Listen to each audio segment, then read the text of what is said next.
Jai Jinendra, all of you. Welcome to the 22nd class of CA Inter Auditing and Assurance. Hope you have completed the earlier classes and revised them. Give your reviews and ask your queries in the comment section. So, continuing with chapter number 2. We have done with audit program and some of the topics are remaining. So next topic is construction of an audit program. तो for the purpose of program construction मतलब कि audit program के construction के लिए following points should be kept in mind. 5 point है, इनको ध्यान में रख के ही ऑडिट प्रोग्राम का कंस्ट्रक्शन होगा. सबसे पहला मतलब कि ऑडिट प्रोग्राम सेटअप होगा. First is stay with in the scope and limitation of the assignment. हम लोगों ने स्कोप और लिमिटेशन जब ऑडिट स्ट्रेटेजी बना रहे थे तब भी अपन लोगों ने देखी थी कि स्कोप क्या होगा ऑडिट का और टाइमिंग्स लिमिटेशंस क्या क्या होंगी. तो उन्हीं स्कोप और लिमिटेशंस के अंदर रह के हम लोगों को ऑडिट प्रोग्राम कंस्ट्रक्ट करना है. उसके बाद है determine the evidence reasonably available and identify the best evidence for deriving the necessary satisfaction. मतलब कि हम लोग जब ऑडिट प्रोसीजर परफॉर्म करके एविडेंस कलेक्ट करेंगे तो हम लोगों को उन एविडेंस को डिटरमाइन करना है या फिर फाइंड आउट करना है जो कि हम लोगों को अवेलेबल हो सकते हैं. जो एविडेंस अवेलेबल ही नहीं हो सकते उनको ढूंढने का क्या मतलब है. And identify the best evidence for deriving the necessary satisfaction. क्योंकि एक ट्रांजेक्शन के बहुत सारे एविडेंस हो सकते हैं तो हम आइडेंटिफाई मतलब कि find out the best evidence जो कि ऑडिटर को बेस्ट मतलब कि सेटिस्फैक्शन देगा जिसके बेसिस पे वो अपना कंक्लूजन दे सकता है. तो मतलब कि बहुत सारे एविडेंस में से उसे एक एविडेंस सेलेक्ट करना पड़ेगा जिसके बेसिस पे वो कंक्लूजन देगा अपना, और ये चीज़ लिखी जाएगी ऑडिट प्रोग्राम में. उसके बाद third is apply only those steps and procedure जो कि यूजफुल है in accomplishing the verification purpose in the specific situation. मतलब कि कोई सिचुएशन है, अब उसमें दूसरे प्रोसीजर्स या फिर दूसरा वेरिफिकेशन परफॉर्म करके ऑडिट एविडेंस कलेक्ट करें जिससे कि ऑडिट एविडेंस कलेक्ट ही नहीं हो सकते. तो केवल वही स्टेप्स और प्रोसीजर्स लगाने चाहिए जो कि यूजफुल है उन कंडीशंस में या फिर उन सिचुएशंस में. उसके बाद consider all the possibilities of error और से all the chances of error. जितने मतलब कि एरर के चांसेस जितने हैं वो सारे कंसीडर करके अकॉर्डिंगली ऑडिट प्रोग्राम सेटअप किया जाए. उसके बाद coordinate the procedures to be applied to related item. मतलब रिलेटेड आइटम है कोई तो उसमें जो प्रोसीजर्स लगने वाले हैं, कोई 2 आइटम से रिलेटेड है जो कि उनमें प्रोसीजर्स लगने वाले तो उनमें कोऑर्डिनेशन उसको भी हम लोग को ऑडिट प्रोग्राम में लिखना पड़ेगा. क्योंकि हम लोगों ने देखा था ऑडिट प्रोग्राम के बेसिस पे फिर आगे जाके ऑडिट परफॉर्म होती है. तो अकॉर्डिंगली अगर कोऑर्डिनेशन उसमें लिखा होगा तो आगे जाके ऑडिट परफॉर्म करते समय भी कोऑर्डिनेशन होगा. इसको चार्ट फॉर्म में दे रखा है कि सबसे पहले stay with in the scope and limitation of the assignment. उसके बाद हम लोग determine the evidence reasonably available है कि नहीं and identify the best evidence out from the many available. उसके बाद apply only useful steps in accomplishing the verification purpose. मतलब कि कोई जो काम के स्टेप्स है वही अप्लाई करने चाहिए. उसके बाद सारी पॉसिबिलिटीज ऑफ एरर को कंसीडर करके ऑडिट प्रोग्राम सेटअप करते समय भी कंसीडर करना चाहिए. एंड उसके बाद कोऑर्डिनेट द प्रोसीजर्स. अब for the purpose of program construction following points kept in mind. ये वाला जो क्वेश्चन है ये May 18, May 19, November 19 and RTP May 18 में भी पूछा गया है.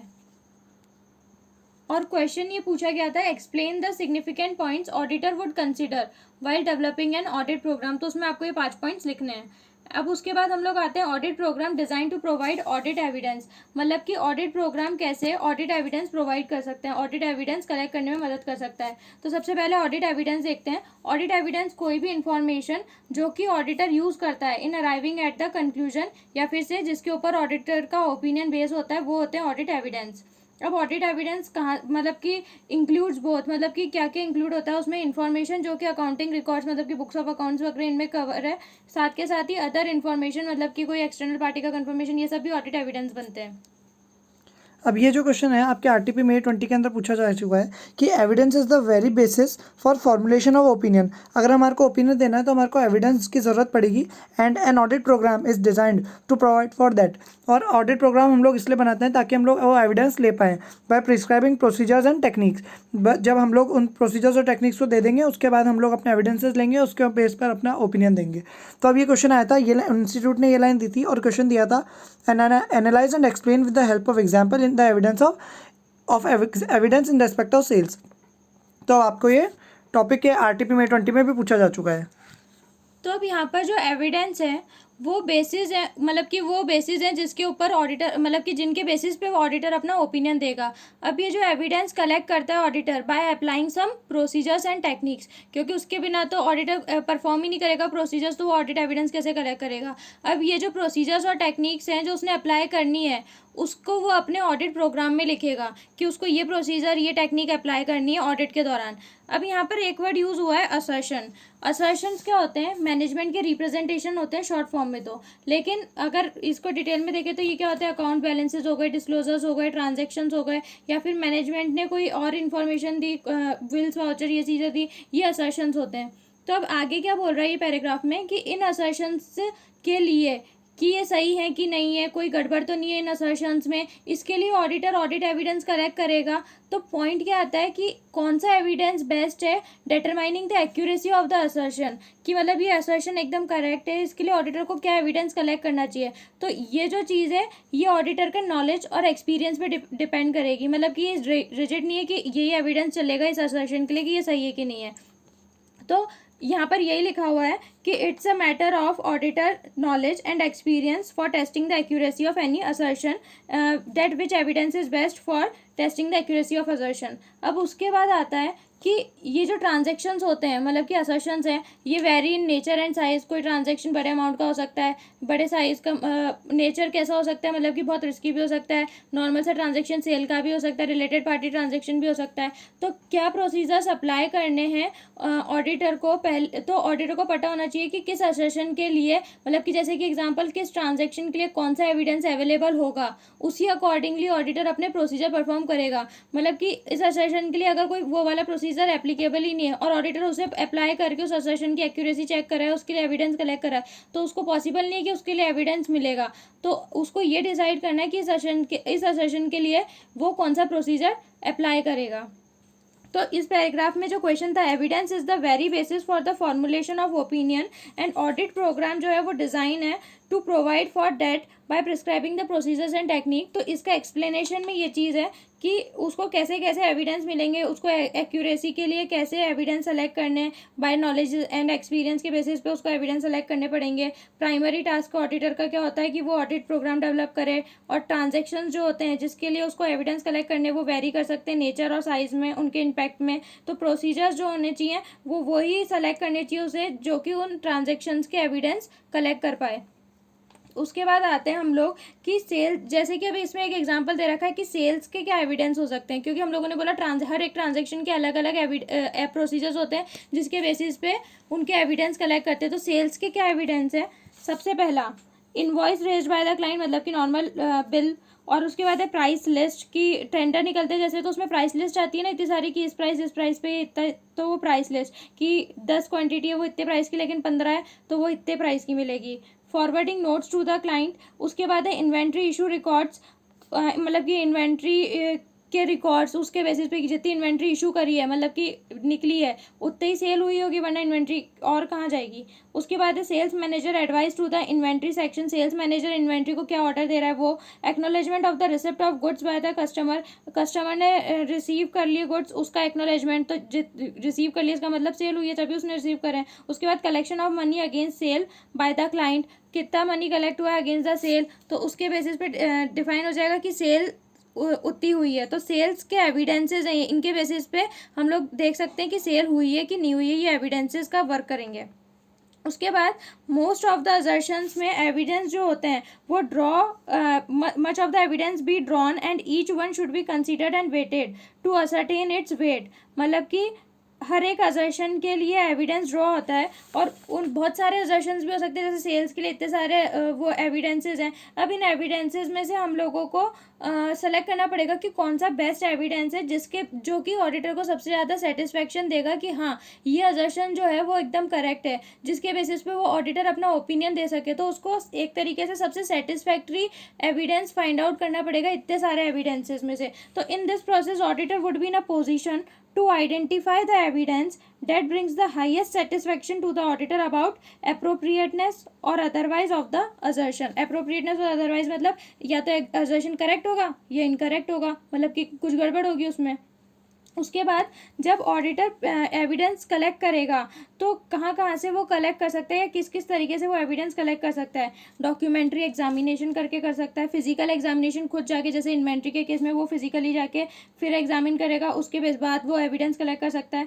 Statements and explanations management officials and employees के मतलब कि रिटर्न रिप्रेजेंटेशंस ले सकता है।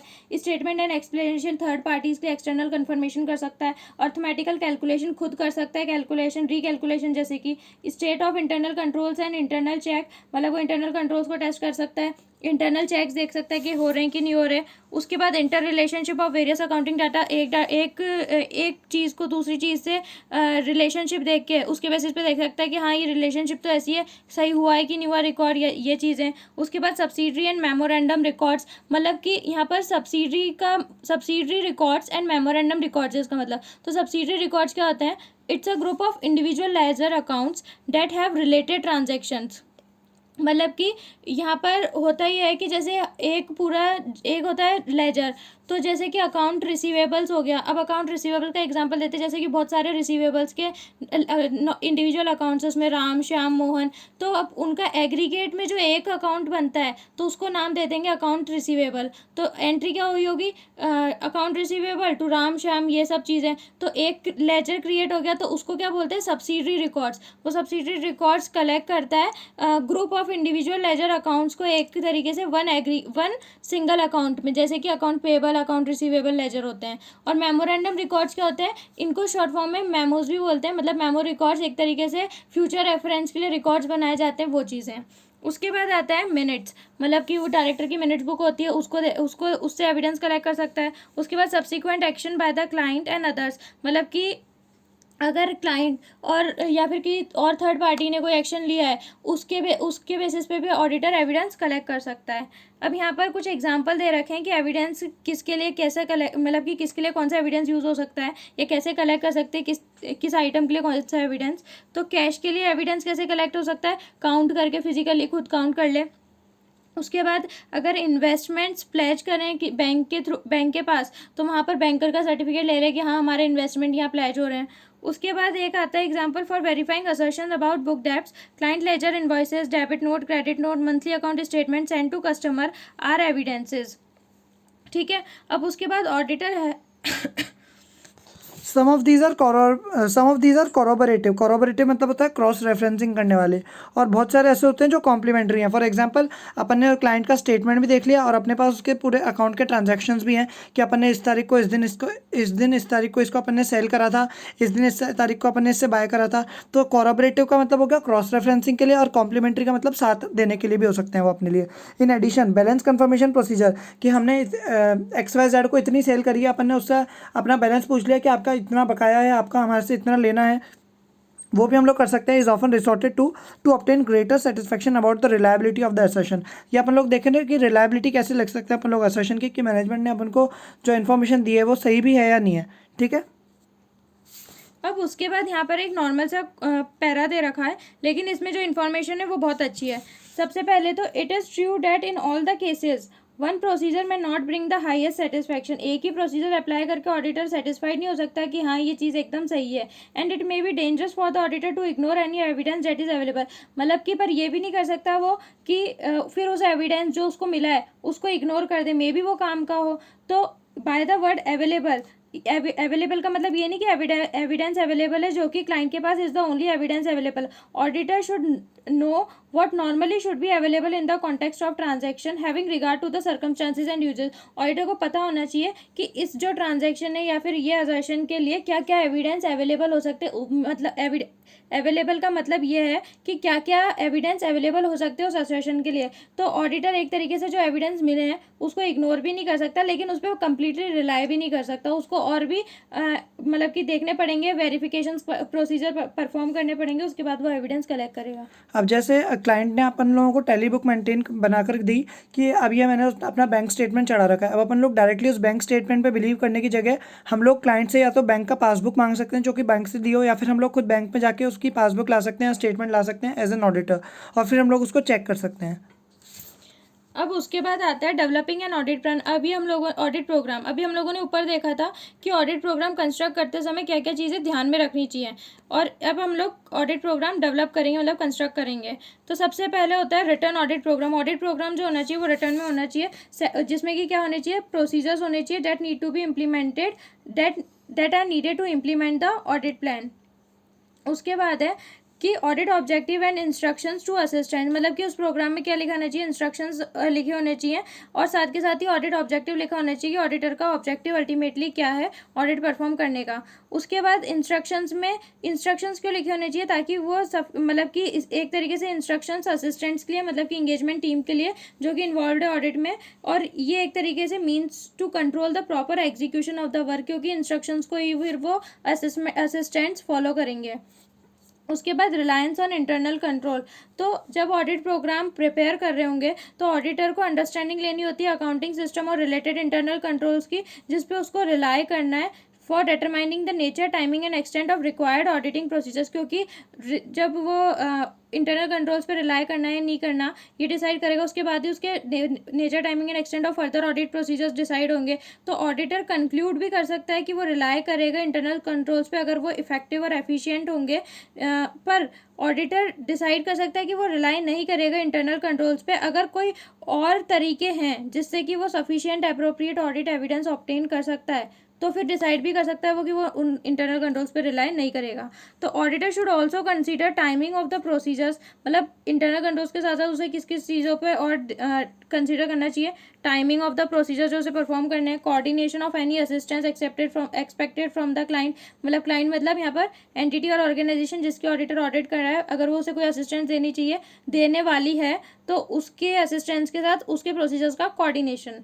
अवेबिलिटी ऑफ असिस्टेंट्स, मतलब कि उसके इंगेजमेंट टीम मेंबर्स जो हैं उनकी availability, involvement of other auditor and expert, कोई जॉइंट ऑडिटर का भी केस है या फिर दो पार्टनर्स जो हैं दोनों मिलके कर रहे हैं ऑडिट, ऐसा। और एक्सपर्ट्स मतलब मैनेजमेंट एक्सपर्ट, ऑडिटर एक्सपर्ट, ये चीज़ें इनका भी उसको ध्यान में रखना पड़ेगा जब वो ऑडिट प्रोग्राम कंस्ट्रक्ट कर रहा है। उसके बाद है timing of the performance of audit procedures, मतलब कि ऑडिट प्रोसीजर जब वो ऑडिट प्रोसीजर परफॉर्म करेगा तो किस टाइम पे कौन सा परफॉर्म करेगा। तो ऑडिटर ये फ्लेक्सिबल होते हैं इस चीज़ में ऑडिटर, कि auditor normally has the flexibility in deciding when to perform the audit procedures, मतलब वो किसी भी टाइम पे कोई सा भी कर सकता है, ऐसा कोई फिक्स नहीं है कि पहले ये। लेकिन कुछ केसेस ऐसे होते हैं जहाँ पर ऑडिटर के पास कोई डिस्क्रिप्शन नहीं रहता कि पहले ये और पहले ये, टाइमिंग उसको डिसाइड नहीं होता, प्री डिसाइडेड होता है कि हाँ उसको इस टाइम पे यही परफॉर्म करना पड़ेगा। जैसे कि एग्जांपल है observing the taking of inventories bye the client personal, मतलब कि फिजिकल वेरिफिकेशन के लिए इन्वेंट्री काउंटिंग के ऑडिटर गया, अब वहाँ पर जब क्लाइंट का पर्सनल खुद मतलब कि एंटिटी की तरफ से जो जन अकाउंटिंग कर रहा होगा तो ऑडिटर उसको इंस्पेक्ट करेगा या उसको ऑब्जर्व करेगा या उसको चेक करेगा। तो यहाँ पर ऑडिटर का टाइमिंग फिक्स हो गया कि जब वो एंटिटी का पर्सनल कर रहा होगा इन्वेंट्री काउंटिंग तभी उसको जाना पड़ेगा। या फिर और एग्जांपल है verifying the securities and cash balances at the year and. उसके बाद आता है फिफ्थ, जो कि ऑडिट प्रोग्राम कंस्ट्रक्ट करते समय ध्यान में रखना है, ऑडिट प्लानिंग। तो ऑडिट प्लानिंग एक तरीके से हम लोग जब ऑडिट प्रोग्राम कंस्ट्रक्ट बना रहे हैं तो ऑडिट प्रोग्राम क्या होता है, ओवरऑल रिव्यू बताता है हम लोगों को कि ऑडिट ऐसे होनी है, मतलब एक तरीके से पूरा ऑडिट का जैसे ऑडिट कंडक्ट होने वाली है उसका पूरा प्लान बताता है। तो ऑडिट जो हम लोगों ने प्लान करी है उसके बाद ही तो ऑडिट प्रोग्राम कंस्ट्रक्ट होता है। तो जो ऑडिट प्लान भी हम लोगों ने करी है, ऑडिट प्लानिंग ऊपर हम पढ़ के आए, उसको भी इसमें लिखा जाएगा ऑडिट प्रोग्राम में। तो ऑडिट प्लानिंग क्या होती है, ideally commences at the conclusion of the previous audit, हमने ऊपर देखा था। It should be reconsidered for modification as the audit progresses, revise हो सकती है। Such consideration is based on the auditor review of the internal control. ये तो audit planning के बारे में बता रखा है, लेकिन ऑडिट प्लानिंग इस पॉइंट में क्यों कंसिडर हुआ है, क्योंकि ऑडिट प्लानिंग को भी ऑडिट प्रोग्राम में लिखा जाएगा कि हम लोगों ने प्लान करा है ऐसे ऑडिट को। और ऑडिट प्रोग्राम में और क्या लिखा जाएगा फिर कि क्या प्रोसीजर्स और एक्सेट्रा टेक्निक्स क्या क्या यूज़ करनी है हम लोगों को ऑडिट परफॉर्म करते समय। तो अगर इसको शॉर्ट में स्टेप्स में देखें तो सबसे पहले क्या सबसे पहले तो रिटर्न ऑडिट प्रोग्राम होगा, ऑडिट ऑब्जेक्टिव्स और इंस्ट्रक्शन टू असिस्टेंट डिफाइंड होंगे, उसमें रिलायंस कितना प्लेस करना है इंटरनल कंट्रोल पे ये डिफाइंड होगा, timing of performance of audit procedures क्या होगा ये डिफाइंड होगा, और ऑडिट प्लानिंग डिफाइंड होगी ऑडिट प्रोग्राम में। अब उसके बाद advantages and disadvantages of audit program. अभी हम लोगों का ये लास्ट टॉपिक चल रहा है ऑडिट प्रोग्राम का, अब हम लोगों ने सब चीज़ देख ली कि ऑडिट प्रोग्राम कैसे कंस्ट्रक्ट वगैरह होती है। अब एडवांटेजेस पे आते हैं। सो फर्स्ट एडवांटेज इज ये जो ऑडिट प्रोग्राम होता है वो प्रोवाइड करता है assistant in carrying out the audit with total and clear set of instructions, क्योंकि ऑडिट प्रोग्राम में इंस्ट्रक्शंस वगैरह लिखे होते हैं of the work generally to be done, मतलब कि क्या काम करना है, कैसे करना है, ये सब डिफाइंड होता है। उसके बाद नेक्स्ट पॉइंट इज ये एसेंशियल है फॉर द मेजर ऑडिट्स, ताकि टोटल ओवरव्यू लिया जा सके of the work to be perform, हमें करना क्या उसका पूरा ओवरव्यू लिया जा सके, टोटल पर्सपेक्टिव मतलब टोटल ओवरव्यू लिया जा सके।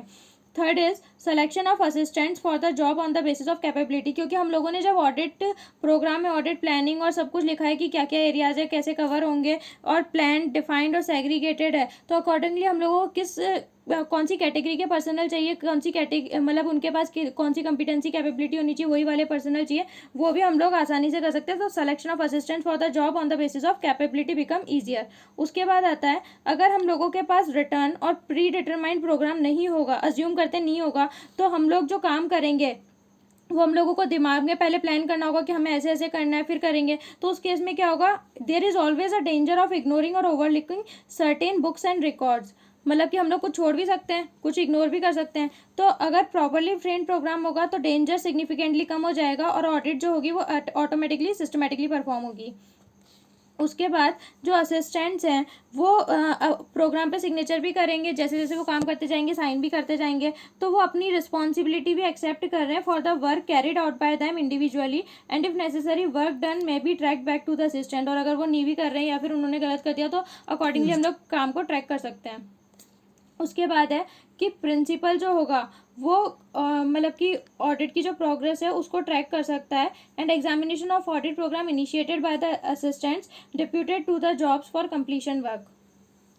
उसके बाद है it serve as a guide for audit to be carried out in the succeeding year, क्योंकि ऑडिट प्रोग्राम में हम लोगों ने क्या करा, पूरा प्लान लिख दिया, अगले साल भी उसी की ऑडिट होनी है उस एंटिटी की, तो एक तरीके से गाइड है ये वाला जो ऑडिट प्रोग्राम जो इस साल के लिए बना है वो गाइड है for conducting audit in succeeding year. उसके बाद properly drawn up audit program serve as a evidence in the event of any charge of negligence being brought against the auditor, क्योंकि ऑडिट प्रोग्राम तो पूरा set of instruction सब चीज़ें define करता है कैसे ऐसे ऑडिट परफॉर्म होनी है। अगर कोई नेग्लिजेंस का केस आता है, चार्ज अगेंस्ट द ऑडिटर आता है, तो उस केस में ऑडिट प्रोग्राम हमारे एज अ प्रूफ यूज हो सकता है। It may be considerable value in establishing that auditor has exercise reasonable skill and care that was expected of the professional auditor, मतलब कि ये प्रूफ देगा कि ऑडिट जो हुई है वो by exercising reasonable skills and care हुई है, एंड जो कि एक्सपेक्टेड है फ्रॉम द ऑडिटर से। Auditor is a professional, so it's a professional auditor.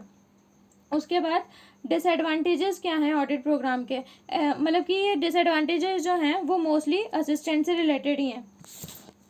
So these can be, आप यहाँ पर ये जो डिसएडवांटेजेस है ये रिमूव भी हो सकते हैं, ज़रूरी नहीं है कि मतलब कि डिसएडवांटेजेस कंटिन्यू रहेंगे। अगर ऑडिटर जो है वो कुछ स्टेप्स ले तो ये डिसएडवांटेजेस रिमूव हो सकते हैं। अब डिसएडवांटेजेस क्या हैं, सबसे पहला वर्क जो होगा वो मैकेनिकल तरीके से परफॉर्म होगा, क्योंकि ऐसे होना है, ऐसे होना है, ऐसे ही होना है, इस काम को ऐसे लिखा होगा तो उसके अकॉर्डिंगली वो परफॉर्म होगा। तो वर्क में भी mechanical and particular parts of the program में be carried out without any understanding of the object of such part in the whole audit scheme. किसी को मीनिंग ही नहीं पता फिर भी उसको ऐसे ही काम को परफॉर्म करना है, तो वो अपना बिना दिमाग लगाए उस काम को वैसे ही परफॉर्म करेगा जैसे लिखा गया है। उसके बाद program often tends to become rigid and inflexible, क्योंकि जो लिखा है वही परफॉर्म करना होता है। तो अगर कहीं पे बिजनेस मान लीजिए कि चेंज होता है उसके ऑपरेशंस में या उसके कंडक्ट में, और उसके बाद जो ओल्ड ऑडिट प्रोग्राम जो फ्रेम हुआ है वो हम लोग वही फॉलो कर रहे हैं, लेकिन बिजनेस में तो चेंज हो चुका है, तो चेंज इन स्टाफ हुआ है या फिर इंटरनल कंट्रोल में चेंज हुआ है, तो इसके लिए render precautionary necessary at point different from those originally decided upon. तो यहाँ पर क्या होता है कि हम लोग तो ऑडिट प्रोग्राम पुराना वाला ही फॉलो कर रहे हैं,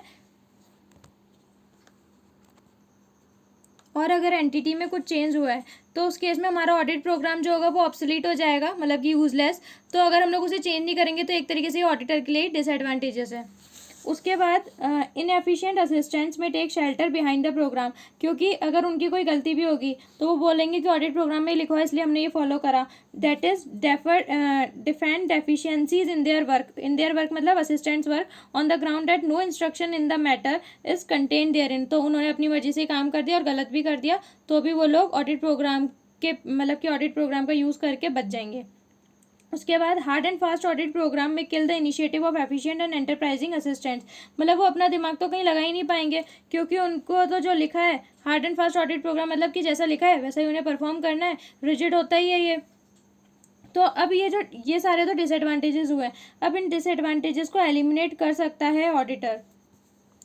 इन डिसएडवांटेजेस को ऑडिटर एलिमिनेट कर सकता है by imaginative supervision of the work. जहाँ जहाँ पर उसको असिस्टेंट्स को उसकी ज़रूरत पड़ रही है वहाँ पर उनको हेल्प कर दे कि इसको और तुम लोग ऐसे भी इम्प्रूव कर सकते हो, ताकि उनका इनिशिएटिव किल नहीं हो, ठीक है। और वो जो डिफेंड होना मतलब ऑडिट प्रोग्राम में जो लिखा हुआ था उसको फॉलो करके जो अपने काम को मतलब काटना चाहते हैं कि हाँ हमने कर दिया और अब और कुछ नहीं करना हमारे को, वहाँ पे भी ऑडिटर और जाके गाइड कर सकता है कि तुम लोग ये चीज़ भी चेक कर सकते थे, या फिर तुम लोग ये चीज़ भी अब और आगे चेक कर सकते हो कि by imaginative supervision of the work carried on by the assistants, the auditor must have a receptive attitude as regards the assistants।